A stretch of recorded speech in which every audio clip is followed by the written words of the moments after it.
Hola, hola. Bienvenidos a un nuevo episodio del podcast, donde exploraremos los temas más fascinantes sobre la mente humana y cómo impactan en nuestra vida diaria. Hoy vamos a ver un tema fundamental para el desarrollo tanto personal como social, la psicología educativa. Vamos a sumergirnos en cómo esta disciplina en particular ayuda a mejorar el proceso de aprendizaje, tanto como estudiantes para docentes. Así que si les interesa saber cómo aprendemos, así como las técnicas que funcionan mejor en la enseñanza y cómo podemos crear el mejor entornos educativos, quédense con nosotros. Empecemos. Muy bien. Para comenzar, hablemos de qué es exactamente la psicología educativa. Básicamente es una rama de la psicología que se dedica a estudiar el proceso de enseñanza y aprendizaje. No solo se enfoca en los estudiantes que adquieren conocimientos, sino también en los aspectos emocionales, cognitivos y sociales que influyen en ese proceso. La psicología educativa busca entender cómo aprendemos y por qué algunas estrategias de enseñanza son más efectivas que otras. Por poner un ejemplo, unas grandes áreas dentro de la psicología educativa es la motivación, preguntándonos qué motiva a los estudiantes a participar activamente en clase o por qué algunos estudiantes son más resilientes frente a los desafíos académicos mientras que otros se rinden fácilmente. Todo eso tiene que ver con factores meramente psicológicos que influyen en el aprendizaje y la psicología educativa trata de identificar todos estos factores para diseñar mejores métodos de enseñanza. Otro aspecto a destacar es que esta disciplina aborda lo que son los estilos de aprendizaje, o sea, creo que es más evidente que no todos aprendemos de la misma manera. Algunos somos más visuales, otros preferimos el aprendizaje práctico o también llamado kinestético, y algunos otros aprenden mejor a través de la lectura y la escritura. Lo que la psicología educativa busca es entender cómo esos estilos funcionan para que los docentes puedan adaptarlos a sus métodos y a las necesidades de cada estudiante. Esto no solo mejora la retención de información, sino que también reduce el estrés y la frustración que a veces se asocia con el aprendizaje. Además, la psicología educativa no se enfoca exclusivamente en el aprendizaje de los estudiantes promedio, también presta atención a aquellos que se enfrentan a barreras para aprender, ya sea por trastornos como el TDAH, la dislexia o las dificultades emocionales. Los psicólogos educativos trabajan para diseñar intervenciones que permitan a esos estudiantes superar esas dificultades y alcanzar su máximo potencial. Por ejemplo, las investigaciones en este campo han dado lugar a técnicas como el llamado aprendizaje espaciado, que sugiere que distribuir el estudio en periodos más largos de tiempo es más efectivo para la retención a largo plazo, en vez de una sola sesión intensiva, o lo que popularmente conocemos como, entre comillas, estudiar de última hora. Otras estrategias son los mapas conceptuales y aprendizaje basado en proyectos. También provienen de estudios realizados en el marco de la psicología educativa. Un dato importante a destacar es que esta disciplina no se limita realmente a las aulas de clase. También se utiliza para desarrollar programas educativos, capacitar a los maestros y mejorar las políticas educativas a nivel macro. La idea es que al comprender mejor cómo las personas aprenden, podemos crear sistemas educativos que sean más inclusivos, equitativos y eficaces. No solo es cuestión de que los estudiantes aprendan, no, no. La psicología educativa analiza el papel del maestro en el proceso de enseñanza. Los docentes, recuerden, no son simples transmisores de conocimiento, también son guías que deben adaptarse constantemente a las necesidades emocionales y cognitivas de sus alumnos.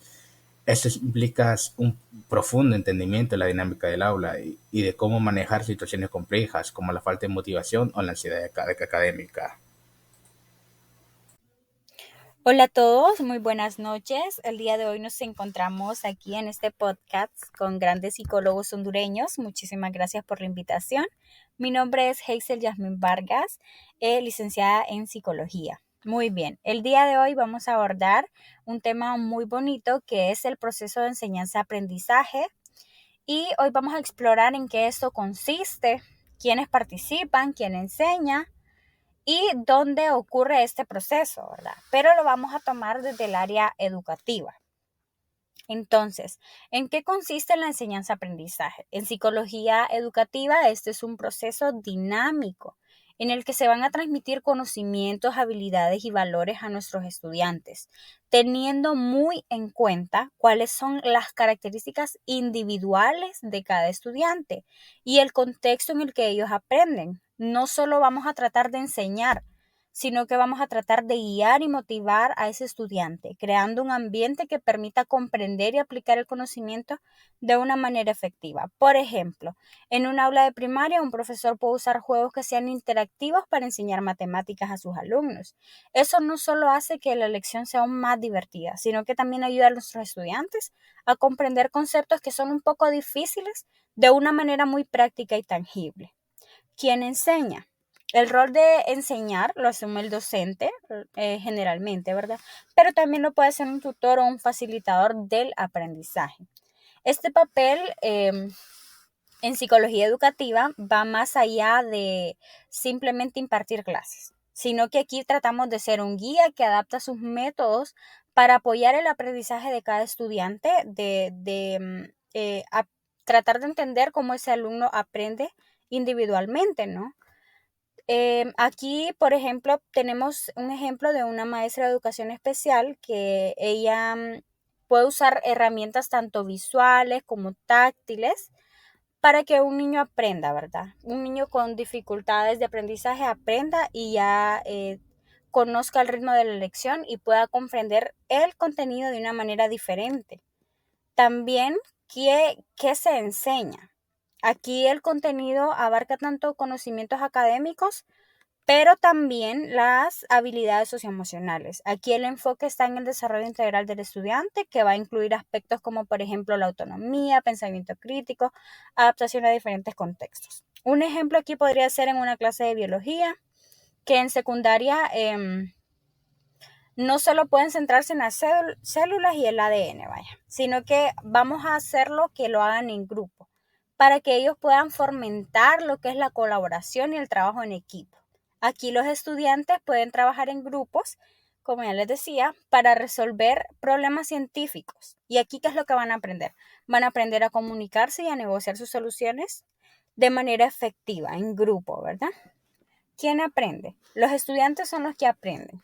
Y en psicología educativa se considera muy fundamental entender cuáles son esas características individuales de cada uno de nuestros estudiantes, cuáles son esos estilos de aprendizaje, cuál es la motivación que ellos tienen, cuál es el interés, cuáles son las capacidades que ellos presentan y cuál es su contexto socioemocional. El aprendizaje es un proceso bastante activo donde los estudiantes no solo reciben información, sino que ellos la deben de interpretar, la deben de integrar y lo deben de aplicar.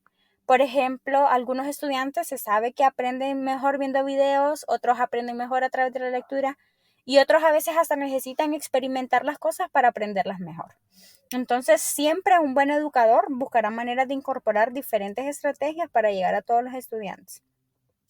¿Dónde tiene lugar el aprendizaje? El aprendizaje puede ocurrir en variedad de entornos, desde aulas tradicionales, desde entornos virtuales, bibliotecas, talleres, espacios al aire libre e incluso hasta en experiencias diarias. El contexto aquí va a influir mucho y es muy importante crear ambientes que sean seguros para nuestros estudiantes, ¿verdad? Donde ellos puedan estimular ese aprendizaje. Entonces, en resumen, lo que les quiero decir es que la enseñanza-aprendizaje en psicología educativa es un proceso que es complejo, pero también es integral, que va a adaptar métodos desde contenidos y contextos para ayudar a cada estudiante a alcanzar su máximo potencial, y no solo en lo académico, sino también en lo personal y en lo social.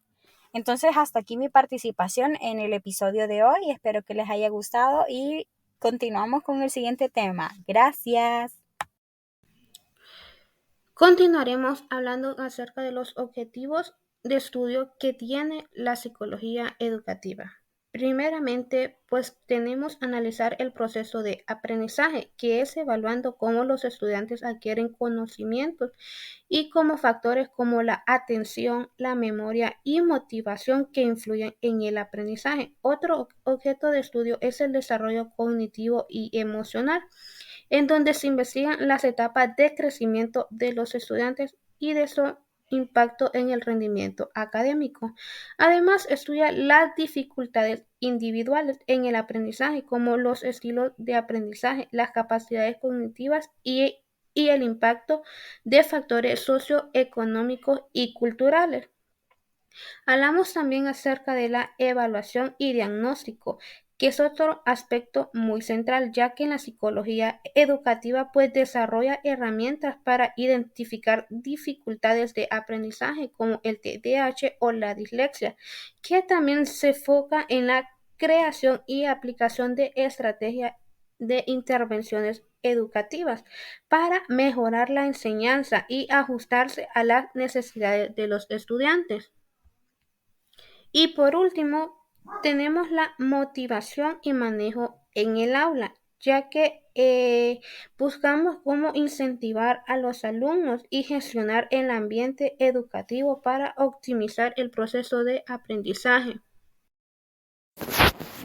Principales representantes de la psicología de la educación. Teoría de etapas del desarrollo cognitivo revolucionó nuestra visión del pensamiento y el aprendizaje en los niños. Sus principales representantes son Jean Piaget, Sigmund Freud y Erik Erikson. Teorías del aprendizaje busca explicar cómo los individuos adquieren, procesan, retienen y recuerdan el conocimiento durante el proceso de aprendizaje. Sus principales representantes son Frederick Skinner, John Watson, Daddy Clark, Robert Singler, Albert Bandura.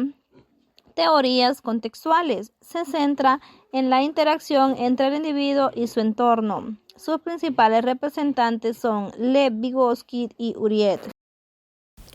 Roles y campos de acción del psicólogo educativo. Ahora hablaremos sobre los roles y campos de acción de un psicólogo educativo. Esta área de la psicología se enfoca en el proceso de aprendizaje y en el desarrollo integral de los estudiantes. El psicólogo educativo es clave para mejorar la calidad educativa y apoyar tanto a alumnos como a docentes y también familias. Uno de los roles fundamentales del psicólogo educativo es el de evaluador y asesor.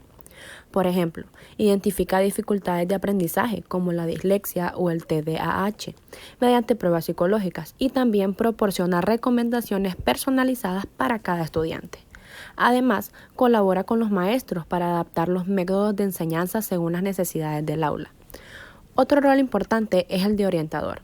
Acompaña a los estudiantes en la toma de decisiones académicas y vocacionales, ayudándoles a elegir su carrera profesional con base en sus habilidades e intereses. En su función de intervención y prevención, trabaja en la gestión de problemas emocionales y de conducta que pueden interferir con el aprendizaje, como el acoso escolar o también la ansiedad.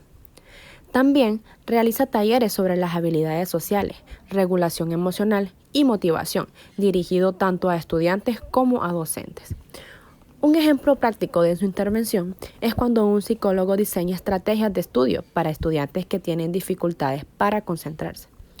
Otro ejemplo es la implementación de programas de convivencia escolar, fomentando la empatía y el respeto en las aulas. En resumen, el psicólogo educativo desempeña varios roles, como evaluador, asesor, orientador e interventor, siempre enfocado en mejorar el entorno educativo. Su trabajo es fundamental para garantizar que los procesos de aprendizaje se adapten a las necesidades individuales de cada estudiante, contribuyendo así al desarrollo personal y académico de todos. Espero les haya gustado y muchísimas gracias por escuchar.